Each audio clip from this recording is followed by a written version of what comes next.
আল্লাহ সুবহানাহু ওয়া তাআলা বলতেছেন, ইন্নাল্লাযীনা আমানু, নিশ্চয় যারা ঈমান আনবে, ওয়া আমিলুস সলিহাত, যারা আমলে সালেহ করবে।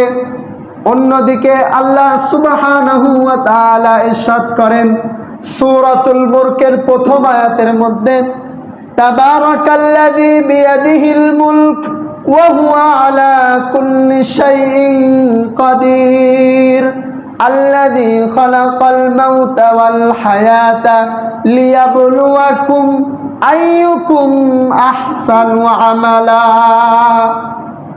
আহসানু আমালা ওয়া আমিলুস সালিহাত, ভালো কাজ।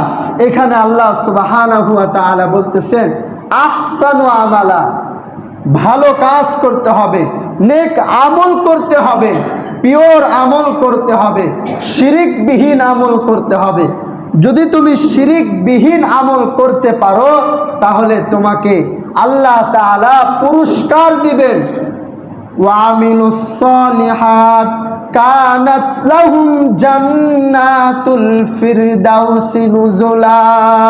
সুবহানাল্লাহ। জান্নাতুল ফিরদাউস আপনাকে দান করবে যারা আমলে সালেহ করবে, শিরিকবিহীন আমল করবে। এই আমলের মধ্যে কোনো লৌকিকতা থাকবে না, মানুষ দেখানো থাকবে না, শুধুমাত্র একমাত্র আল্লাহ তাআলার জন্য, লিল্লাহিয়াতের জন্য যদি আপনার আমলটা হয়, আল্লাহ তাআলা বলতেছেন যে আপনাকেই জান্নাতুল ফিরদাউস দিবে। জান্নাত বলছে এটা হলো চিরস্থায়ী একটা বাসস্থান, আর দুনিয়াটা ক্ষণস্থায়ী একটা বাসস্থান। আল্লাহ সুবহানাহু ওয়া তাআলা সূরাতুল আলি ইমরানের মধ্যে বলতেছেন, ওয়াসারিউ ইলা মাগফিরাতিম মির রাব্বিকুম ওয়া জান্নাতিন আরদুহাস সামাওয়াতু ওয়াল আরদ উইদ্দাত লিল মুত্তাকিন।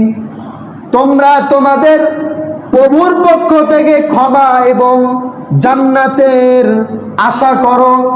আল্লাহ সুবহানাহু ওয়া তাআলা তোমাদের জন্য জান্নাতটাকে প্রস্তুত করে রাখছে।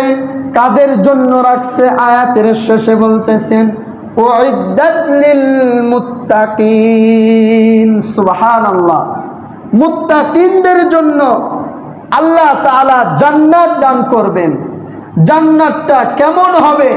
বলছে জান্নাতে যাওয়ার আগে মানুষ অনেকে বৃদ্ধ হয়ে মারা যায়, যুবক অবস্থায় মারা যায়, শিশু অবস্থায় মারা যায়। যখন জান্নাতে যাবে, আমল করে যখন দুনিয়া থেকে বিদায় হয়ে যাবে, কিয়ামতের ময়দানে যখন ডান হাতে আমলনামা আসবে, জান্নাতীরা জান্নাতে যাবে। বলছে জাহান্নাম এবং জান্নাতের মাঝে একটা জায়গা আছে, সেই জায়গাটার নাম আছে। সেই জায়গাটার মধ্যে আমাদের রূহগুলো আল্লাহ তাআলা জবাই করে ফেলবেন, মৃত্যুকে জবাই করে ফেলবেন, আর কোনোদিন মৃত্যু হবে না। জান্নাতে যাবে সবাই যুবক অবস্থায়। সুবহানাল্লাহ। বলছে একজন বড়লোক ব্যক্তির চেয়ে একজন গরিব মানুষ সে 500 বছর আগে জান্নাতে যাবে। সুবহানাল্লাহ। জান্নাতে যাওয়ার পরে আল্লাহ সুবহানাহু ওয়া তাআলা একজন জান্নাতীকে যে সর্বনিম্ন জান্নাত পাবে, বলছে সর্বনিম্ন জান্নাত পাবে, আল্লাহ সুবহানাহু ওয়া তাআলা তাকে 10 দুনিয়ার সমান একটা জান্নাত দান করবেন। সুবহানাল্লাহ। 10 দুনিয়ার মতো একটা জান্নাত। সর্বনিম্ন যে আমলে সালেহ করছে মুত্তাকি, উনি আর কোনো কিছু না, সে আলেমও না, হাফেজও না, মুহাদ্দিসও না, মুফতিও না, শুধু একজন সাধারণ মানুষ। সে কামলা, সে ডাক্তার, সে ইঞ্জিনিয়ার।